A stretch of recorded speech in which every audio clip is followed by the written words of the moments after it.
नमस्कार मित्रों, मेरा नाम है सौरभ पांडे। हमारे चैनल पर आपका बहुत बहुत स्वागत है।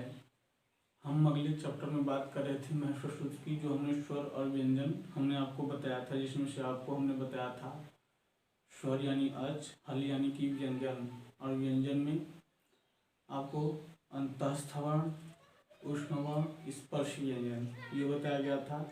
और स्वर में जो होती है दीर्घ, प्लुत और ह्रस्व, ये 3 प्रकार के स्वर होते हैं, वो बताया गया था। आज हम बात करेंगे उच्चारण स्थान की, यानी कौन सा वर्ण कौन से उच्चारण से निकलती है, उनका स्थान क्या है, आज हम उसकी बात करेंगे। तो हम चलते हैं पहले सूत्र के ऊपर। उच्चारण स्थान में पहला सूत्र है अकूह विसर्ज नियानम कंठ, यानी कंठ से निकलने वाले वर्ण कौन कौन से हैं। तो हम चलते हैं, अ जो है इसको ले लेते हैं, अ यहाँ पर है, और इसका जो होता है दीर्घ और प्लुत, ये तीनों वर्ण हो गए। और कु का मतलब होता है कु चु टू टू कु, यानी जहां पर क वर्ग के आगे उ की मात्रा हो। कु यानी कु का मतलब है क वर्ग, यानी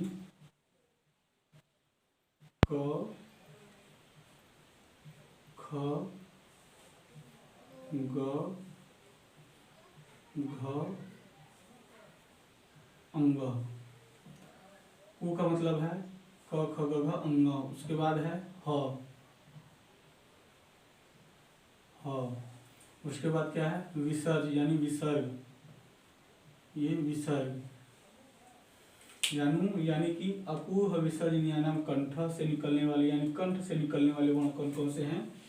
और जो है ह्रस्व दीर्घ प्लुत, ये कंठ से निकलेगा। और क ख ग घ अंग, ये जो है कंठ से निकलेगा। ह और विसर्ग जो है कंठ से निकलेगा। ये अब आपको समझ में आ गया होगा। तो हम चलते हैं दूसरे सूत्र के ऊपर। पहले के बाद दूसरा, यहाँ उच्चारण स्थान का, इसके बाद उच्चारण स्थान का दूसरा सूत्र है ईचु यसानाम तालु। ई का मतलब है ई, बड़ी ई और प्लुत ई। उसके बाद है चू, चू का मतलब होता है च, छ, ज, झ और य, यानी ईचु यसानाम तालु में कौन कौन से आएंगे। ई का हो गया तीनों, चू का हो गया च, छ, ज, झ, य। उसके बाद य है, उसके बाद ये है श। ये किससे निकलेंगे, तालु से। तीनों ही च, छ, ज, झ, य और श, इनकी जो है उच्चारण स्थान तालु है। इनका उच्चारण स्थान क्या है, तालु है। मैं भूल गया हूँ, क्षम्यताम। यहाँ पर जो है और जो है स्वर निकल गए हैं बाहर, इन पर सब पर हलंत होगा।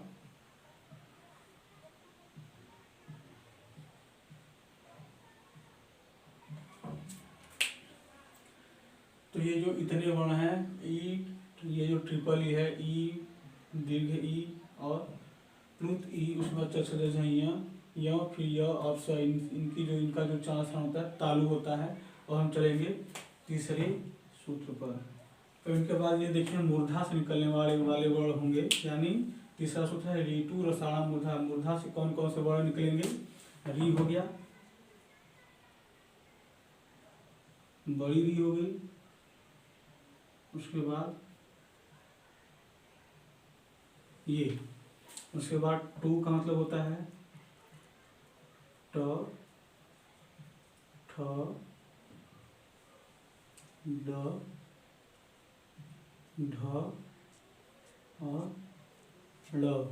उसके बाद क्या है र, उसके बाद ये स,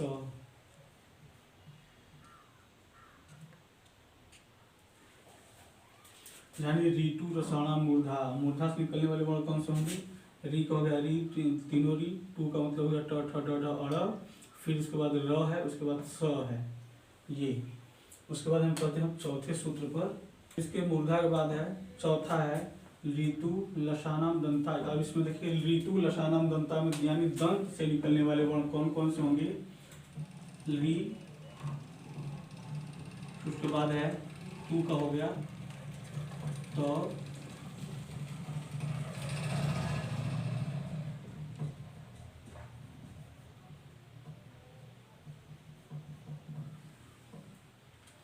यहाँ पर देखिए ऋतु लसानाम दंता यानी री का दीर्घ होता है री, तो ये री होगा तो र में चोर हो जाएगा, री का ओनली री होता है, तो री और त थ द ध न, उसके बाद है ये ल,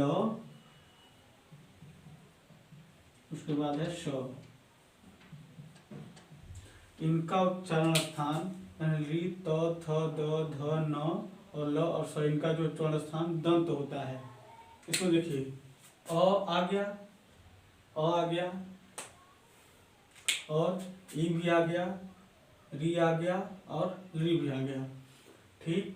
और उसके बाद है, और इसमें ये देख लीजिएगा जो हमने बताया था आपको अंतस्थ वर्ण का ह, ठीक। अंतस्थ वर्ण का देखिए ह, क्षमता अंतस्थ नहीं उष्म वर्ण क्या, अब उष्म वर्ण का ह। उसके बाद क्या है, उस वर्ण में कौन सा पड़ता है? स। ये जो है उष्म वर्ण आपके आगे यानी स, ये वाला स, ये वाला स और ये वाला ह, ये जो चार हैं उष्म वर्ण आ गए, यानी इन चार सूत्र में कौन से वर्ण आ गए?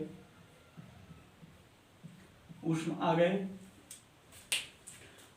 उष्म आ गया। उसके बाद अब आपका अ, ई, री और री, यानी अ, ई, री और री, ये चार स्वर आ गए, ठीक। और इसमें देखना है अंतस्थ वर्ण यानी य,